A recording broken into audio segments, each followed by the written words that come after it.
Well, Greta, nothing happens overnight, as you well know, and I think this has been brewing on campuses for some time. And I just want to note for everybody, thank goodness we live in America, where we have the right to congregate, we have the right to protest, register our complaints without fear of being imprisoned by our political foes, at least so far. On the other hand, we have a crisis of consequences in this country, and I think that is the real story here. Generations growing up without consequence, thinking anything is fair game. And I think it is time for universities and institutions of higher learning, high schools, elementary schools, to reinstate some degree of consequence while supporting the right to free speech. And two things can be true at once in the United States. I think this is a perfect example of it, but I'm concerned.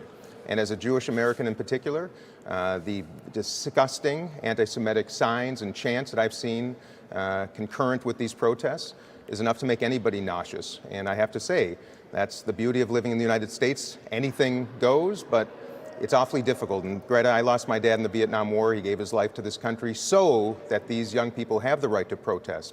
So you can imagine how I feel, quite conflicted.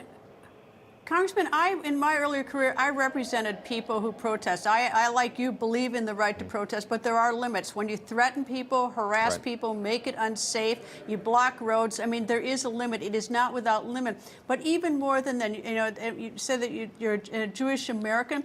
I don't know where these people even learn these things. I mean, I don't know if you've been to Israel since October 7th, but when you look at that 47-minute video, when you see the atrocities, you see Hamas bragging about the things that they were doing to innocents, it is really inconceivable that we could have this on our campuses.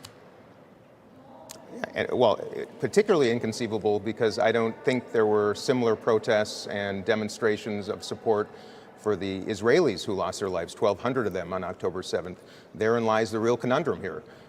There is anti-Semitism, there is anti-Zionism, and it's upsetting. And this is going on for a long time, and I think there has got to be a little bit of a reckoning as to what information is being shared with students. I think TikTok has a lot to do with this, Greta. That's why we are considering these bills. I do not favor unilaterally banning apps, but I got to tell you, I think there's a lot more behind this that is infiltrating the hearts and minds of Americans. And our friends know what it takes to support one another, but our adversaries, they also know the only way to defeat the United States is by turning each of us against each other. And I got to remind Americans, this is a time to come together in unity, not divide.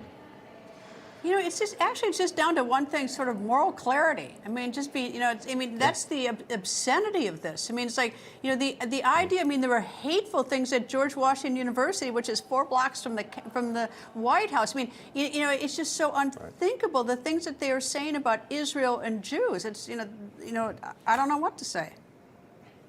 I don't know what to say. Well, here's what I want to say, is we should all be supporting human life. We can have empathy for Palestinians who are suffering.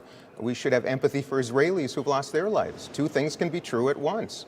What's saddening me right now is that there seems to be a massive amount of energy behind defending one of the most brutal terrorist organizations in the world. They are no friend of Israel, and they are actually not a friend of Palestinians. They have cost more Palestinian lives than Israel ever has, and that's going to continue. There's some good news. It appears the Saudis have agreed to finally start normalizing with Israel and supporting the Palestinian Authority to reassert itself in Gaza. That's a hopeful sign. I hope, Greta, someday there are 2 states, Israelis, Palestinians, living side by side in peace and prosperity, and afford this world the opportunity to overcome this awfully difficult challenge, and hope our country can come back together at such a divisive time as well.